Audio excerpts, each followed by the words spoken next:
శ్రావణ మాసంలో శ్రావణ పౌర్ణమి నాడు యజ్ఞోపవేతధారులైన వారందరూ కూడా యజ్ఞోపవేతాన్ని తప్పకుండా ధరిస్తారు. ఈ యజ్ఞోపవేతం యొక్క విశిష్టత ఏమిటి, అసలు ఎందుకు వేసుకోవాలి, ఈ యజ్ఞోపవేతంలో ఏ ఏ దేవతలు ఉంటారు, ఏ మంత్రం చదివి వేసుకోవాలి, ఎలా వేసుకోవాలి, తీసేటప్పుడు ఏ మంత్రం చదవాలి, ఈ విశేషాలు యజ్ఞోపవేతానికి సంబంధించినటువంటి విషయాలు తెలుసుకుందాం. యజ్ఞోపవేతం బ్రహ్మసూత్రమని, ఉపవేతమని, యజ్ఞోపవేతమని, వాడుకలో జంధ్యం కూడా అంటారు.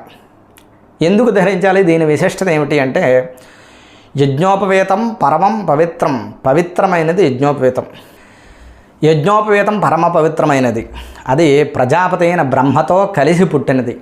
యజ్ఞోపవేతం పరమం పవిత్రం ప్రజాపతేర్యత్సహజం పురస్తాతు అనే మంత్రం చెబుతూ ఉంది. యజ్ఞోపవేతమునందు ముఖ్యంగా 3 బ్రహ్మముడులు ఉంటాయి. ప్రతి ముడి యందు 3 పోగులు, ప్రతి పోగునందు 3 దారాలు పెనవేసి ఉంటాయి.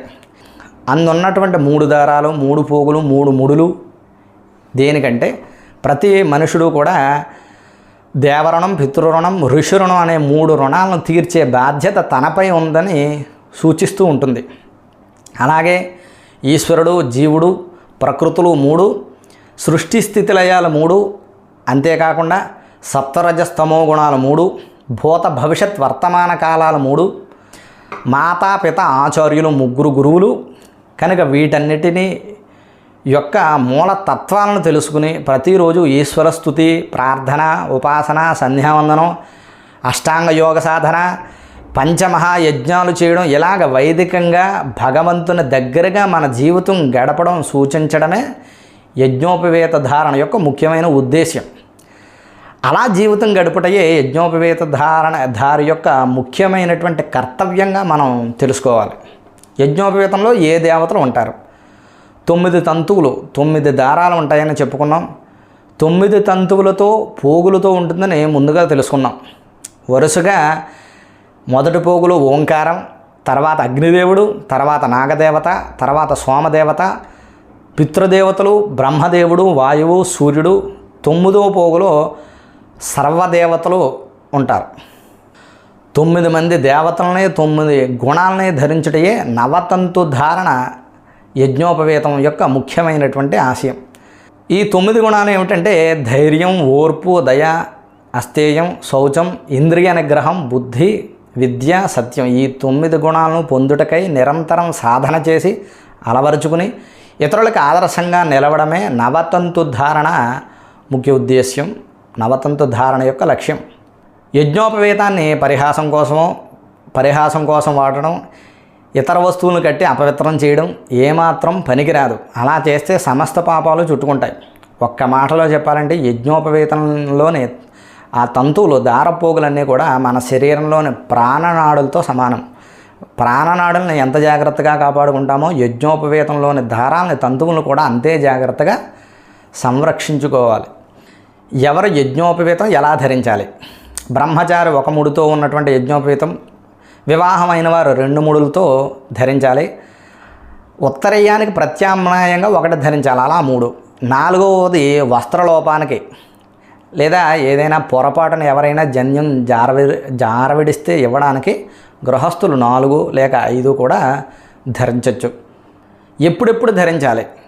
6 నెలలకు ఒకసారి యజ్ఞోపవేతాన్ని ధరించి పాతబడిన దానిని తొలగించాలి. ఉగాది రోజు, శ్రావణ పౌర్ణమి నాడు తప్పకుండా మార్చుకోవాలి. అశౌచాల వల్ల అంటే ఆప్తులు, ఈ జనన మరణాల సమయాల్లో అశౌచం కలిగినప్పుడు, మైలు కలిగినప్పుడు, గ్రహణం పట్టిన తర్వాత, ఇతర అమంగళాలు కలిగిన సందర్భాల్లో విధిగా యజ్ఞోపవేతాన్ని మార్చుకోవాలి. వేసుకునే యజ్ఞోపవేతం ఎంతవరకు ఉండాలి, ఆ నిడివి ఎంత, ఆ ప్రమాణం ఎంత అంటే ఎవరి శారీరక నిర్మాణాన్ని బట్టి యజ్ఞోపవేతం నిడివి 96 బెత్తలుగా ఉండాలి.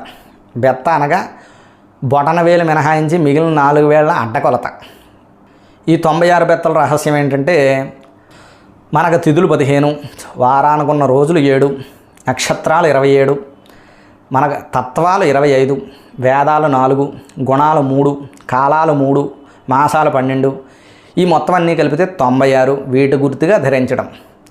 అలాగే ఇంకో రహస్యం ఏంటంటే యజ్ఞోపవేత ధారణ సమయంలో గాయత్రీ మంత్రాన్ని ఉపదేశిస్తారు. ఆ గాయత్రీ మంత్రం యొక్క అక్షరాలు 24. మనకు 4 వేదాలు, 24 × 4 చేస్తే 96 అవుతుంది. ఈ యజ్ఞోపవేతం ఎవరి శరీర ప్రమాణాన్ని బట్టి నడుము వరకు మాత్రమే వేలాడుతుండాలి. దానికంటే పైన కానీ కిందగా కానీ ఉండడం మంచిది కాదు. మరీ చిన్నదిగా ఉంటే ఆయుష్ తగ్గుతుంది, మరీ పొడవుగా ఉంటే తపస్సు నశిస్తుంది, లావుగా ఉంటే కీర్తి అంతరిస్తుంది, మరీ సన్నగా ఉంటే ధనం నష్టం అవుతుందని శాస్త్రాలు చెబుతూ ఉన్నాయి. యజ్ఞోపవేతాన్ని ఏ మంత్రం చదివి వేసుకోవాలి? యజ్ఞోపవేతం పరమం పవిత్రం ప్రజాపతేర్యత్ సహజం పురస్తాతు ఆయుష్యం అఘ్రియం ప్రతిమంచ శుభ్రం యజ్ఞోపవేతం బలమస్తు తేజ. ఈ విధంగా జపిస్తూ సూర్యదేవునికి చూపించి కొత్త జన్యం మార్చుకోవాలి.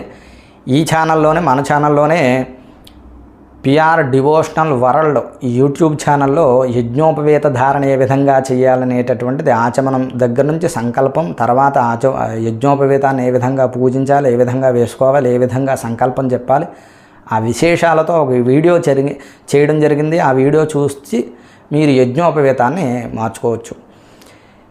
ఏ మంత్రం చదివి పాత యజ్ఞోపవేతాన్ని తీసివేయాలి? ఉపవేతం ఛన్నతంతుం జీర్ణం కస్మల దూషితం విసృజామి యశో బ్రహ్మవర్చో దీర్ఘాయురస్తుమే. ఈ విధంగా జపిస్తూ పాత యజ్ఞోపవేతాన్ని తీసివేయాలి.